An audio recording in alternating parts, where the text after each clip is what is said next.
اور بہت کلیئر الفاظ میں کیا ہے، جس سے ایک چیز واضح ہے کہ یہ جنگ ایران کے خلاف نہیں ہے، یہ جنگ بیسیکلی تمام مسلم امت کے خلاف ہے. اور آپ یہ دیکھ سکتے ہیں اور بہت آسانی سے سمجھا جا سکتا ہے کہ اس وقت نیوکلیر پاور ایران کے علاوہ، ایران تو تھا ہی نہیں، وہ تو کہہ رہا تھا میں زیرو یورینیم انرچمنٹ کی جانب بڑھ رہا ہوں، لیکن ایک ہی نیوکلیر پاور ہے جو اسلامی ملک بھی ہے. تو یہ ایک میسج ڈائریکٹلی پیغام ہے جو بہت ضروری ہے اس وقت کہ سمجھا جائے سب کی جانب سے. سیکیورٹی کی موجودہ صورتحال کی وجہ سے اسلام آباد میں امریکی سفارت خانے اور لاہور اور کراچی میں کونسل جنرلز نے 6 مارچ بروز جمعہ تک تمام ویزا اپوائنٹمنٹس منسوخ کر دی ہیں. ایک جانب یہ سچویشن، دوسری جانب بہت امپورٹنٹ ہے کہ بھارت نے بھارتی فضائیہ نے سندھ اور پنجاب سے ملکہ پاکستانی سرحدی علاقوں کے قریب راجستھان، جنوبی اضلاع جودھ پور، بارمیر اور اس کے ساتھ ساتھ کچھ جگہوں پر کی ایئر بیسز میں آپریشنل تیاریوں کو برقرار رکھنے کے لیے ایک بڑی فضائی مشق کرنے کا اعلان کیا ہے. یہ مشقیں 5 سے 12 مارچ تک ہوں گی. اب ایک جانب آپ یہ ساری سچویشن دیکھیں اور دوسری جانب امریکہ نے سعودی عرب، اسرائیل، قطر، کویت میں اپنے سفارت خانوں کو عارضی طور پر کام سے روک دیا ہے. یہ ساری سچویشن کیونکہ ایک حملہ جو صبح ریاض میں یو ایس کے امریکہ کے ایمبیسی کے اوپر ہوا، جس کے جواب میں یہ بھی کہا گیا ٹرمپ کی جانب سے کہ اس کا جواب پوری دنیا دیکھے گی. یہ ایک جانب ساری کی ساری سچویشن ہے. دوسری جانب اس وقت امریکہ کے سابق CIA جنرلز، سابق آفیسرز کیا کہہ رہے ہیں کہ کون سی لڑائی میں اس وقت امریکہ نے، ڈونلڈ ٹرمپ نے امریکہ کو انڈھیل دیا ہے اور کس طریقے سے اس لڑائی کا رسپانس آئے گا. یہ بہت اہم ہوگا دیکھنا. ایک تو یہاں پر سب سے پہلے میں آپ کے سامنے رکھوں تو یہ ایک سابق ملٹری آفیسر ہے. یہ آج ٹی وی پہ گفتگو کرتے ہوئے کیا کہہ رہے ہیں کہ کس طریقے سے فالس ایکسپیکٹیشنز تھی کہ 48 سے 72 گھنٹے میں جنگ ختم ہو جائے گی. وہ کیا بتا رہے ہیں کہ کس طریقے سے پورے کا پورا مزل سسٹم، پورے کا پورا ریڈار سسٹم کس طریقے سے تباہ ہو رہا ہے. یہ سنیے گا. I think this country is going to stay the course. I think that we had false expectations that Iran would fall apart in 48 to 72 hours. Also a great deal of mismanagement by the government. But the population at large was not interested in overthrowing the government. اس کے ساتھ ساتھ رات کو ایک بڑی خبر تب آتی ہے جب ایک بڑے تجزیہ کار یہ کہتے ہیں، کارلسن نام ہے ان کا، اور وہ کہتے ہیں کہ کس طریقے سے اسرائیل جو ہے ایک ڈیلیبریٹ کوشش کر رہا ہے، ایک انٹینشنلی باقاعدہ کوشش کی جا رہی ہے کہ اپنے ایجنٹس کو ایکٹیویٹ کیا جا سکے عرب کے تمام تر جو عرب کنٹریز ہیں وہاں پر، جس میں خاص طور پہ قطر اور سعودیہ کا نام آیا ہے، اور ان کو ایکٹیویٹ کروا کے جس طرح کا کل ارامکو آئل ریفائنری پہ سعودیہ کے اندر حملہ ہوا، اس طریقے کے حملے کروائے جائیں تاکہ سعودیہ اس جنگ میں نہ چاہتے ہوئے بھی اسے کودنا پڑے، اسے جواب دینا پڑے، اور سعودیہ اور ایران آمنے سامنے آ جائیں. یعنی اگین مسلم ممالک کو آپس میں لڑوانے کی تیاری. اور اس حوالے سے اب برطانیہ اور امریکہ کے صحافی باقاعدہ خبریں بریک کر رہے ہیں کہ کس طریقے سے جو موساد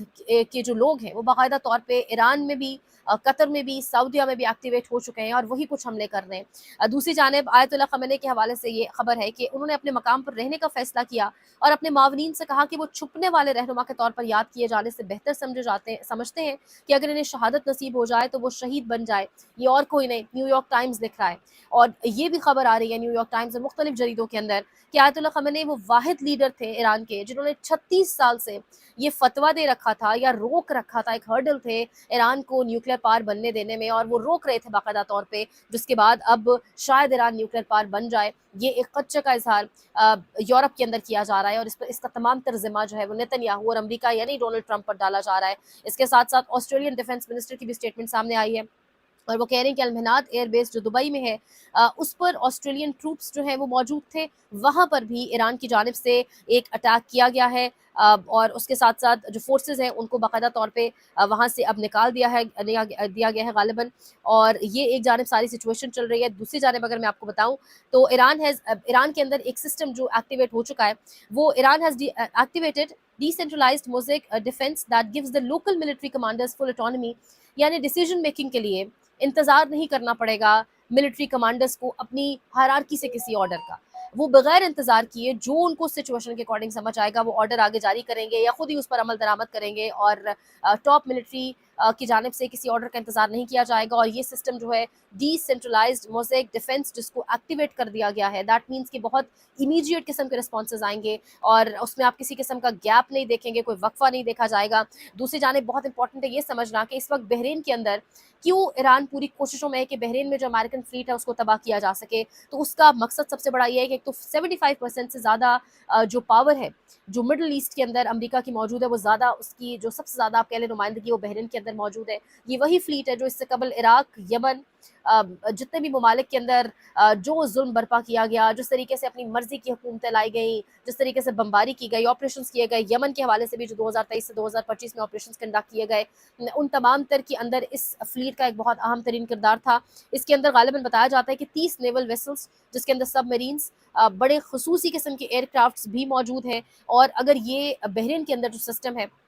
یہ تباہ ہو جاتا ہے جو اس ٹائم نشانے پر ہے ایران کے، تو جو انٹیلیجنس اکٹھی کرنے کا، گیدرنگ انٹیلیجنس کا جو ایک سسٹم ہے، خاص کر جو ڈیفنس کا سسٹم ہے، ڈرونز ہیں، میزلز ہیں، ان کو کس طرح سے ڈیفینڈ کیا جائے، اپنا دفاع کس طرح کیا جائے، وہ تمام کا تمام تباہ ہو جائے گا۔ اور یہی وہ بڑی وجہ ہے جس کے باعث امریکی جنرل اب سامنے آ کے بول رہے ہیں اور بتا رہے ہیں کہ کس طریقے سے امریکہ ایک تباہی کے دھانے پر خود اس جنگ میں کود کر اس نے خود کو ڈالا ہے، کیونکہ ایران جو ہے وہ بدسور کامیابیاں سمیٹتا چلا جا رہا ہے۔ ہاں، اگر کوئی بڑی غیر معمولی پیش رفت نہ ہوئی تو ایران غالباً اس جنگ میں مشرق وسطیٰ پر بازی لے جائے گا۔ تو پوری اوبیسلی مسلم امت کی دعائیں ہی ایران کے ساتھ ہیں، لیکن یہاں پر ہمارے ملک میں کیا ہو رہا ہے؟ ہمارے ملک میں کونسلیٹ جو ہے کراچی کے اندر امریکی، اس کے اندر اس کے باہر جب مظاہرہ ہوا، اس حوالے سے باقاعدہ خبریں آ رہی ہیں، اور یہ اور کوئی نہیں دے رہا، یہ ایکسکلوسیو رائٹرز نے خبر دی ہے کہ U S marines open fire on demonstrators during the storming of the Karachi consulate over the weekend, جس میں 2 آفیشلز نے بتایا ہے کہ یو ایس میرینز نے فائر کھولے، جس کے باعث پاکستان کے جو نوجوان باہر کھڑے لوگ احتجاج ہی کر رہے تھے وہ اپنی جان سے گئے۔ اب کیا کیا جائے گا؟ ریمنڈ ڈیوس بھی ملک کے اندر لوگوں کی جان لے کر چلا گیا تھا، لیکن کیا ہی ہوا تھا ہم نے دیکھا، اب ایسا ہی ہوا۔ باقاعدہ طور پہ جو ایک اور گفتگو سامنے آئی ہے اس میں ایک امریکی آفیشل کی جانب سے تو یہ تک کہا گیا ہے، کوٹ ان کوٹ اردو میں ترجمہ، کہ آج مسلح فسادیوں نے کراچی، پاکستان میں ہمارے امریکی قونصل خانے پر حملہ کرنے کی کوشش کی، انہوں نے حدود کی خلاف ورزی کی، انہوں نے آگ لگا دی۔ ان کا خیال تھا کہ 1979 انقلاب اسلامی ایران کا سال ہے، ایسا نہیں ہے۔ اور ریاست ہائے متحدہ کی میرینز نے دروازے ایران سے ملاقات کی اور ایک پیغام بھیجا، دروازے پر ان سے ملاقات کی اور پیغام بھیجا جو پوری دنیا نے ابھی سنا ہے، امریکہ کا اپنے دفاع نہ کرنے کے دن ختم ہو چکے ہیں۔ یعنی جس طریقے سے غنڈہ گردی پاکستان کی سرزمین کو پر ہی کھڑے ہو کر پاکستانی پروٹیسٹرز پر ہی گولی چلائی گئی، اور پھر انہی کو فسادی بھی کہا جا رہا ہے، اور یہ کہا جا رہا ہے کہ امریکہ اپنے دفاع کا حق، چاہے امریکہ کیا دنیا کا کوئی بھی کونا وہاں پر رکھتا ہے، تو یہی شاید وہ غنڈہ گردی ہے امریکہ کی جس کو ایک فل سٹاپ مشرق وسطیٰ کی حد تک ایران لگا رہا ہے۔ اور جس طریقے کی ولگر، ایبسرڈ، ویگ اور کلولیس قسم کی سٹیٹمنٹ استعمال کی گئی ہے وار منسٹر کی جانب سے، اس کا جواب پاکستان کے ہائی آفیشلز میں سے کوئی دے پائے گا یا نہیں دے پائے گا، کیونکہ پاکستان میں تو ایک ہی لیڈر تھا جو آنکھوں میں آنکھیں ڈال کر ان کو جواب دیتا تھا، جو obviously اب بیہائنڈ دا بارز ہے، جو جیل کی سلاخوں کے پیچھے ہے، اور سمجھ میں آتی ہے ساری کہانی کہ واقعتاً کیوں اتنی ایک لمبا رجیم چینج کیا گیا، کیوں پاکستان میں اتنے ہائی آفیشلز استعمال ہوئے۔ لیکن ابھی اس کا کوئی جواب دے پائے گا یا نہیں، کیونکہ پوری دنیا میں مسلمانوں کے اس سے جذبات مجروح ہوئے ہیں۔ یہ ایک انتہائی انسلٹنگ سٹیٹمنٹ ہے، ڈس رسپیکٹ کیا گیا اس سے اسلام کو۔ تو اب دیکھنا ہوگا کہ معاملات کس طرف آگے کی طرف جاتے ہیں، اور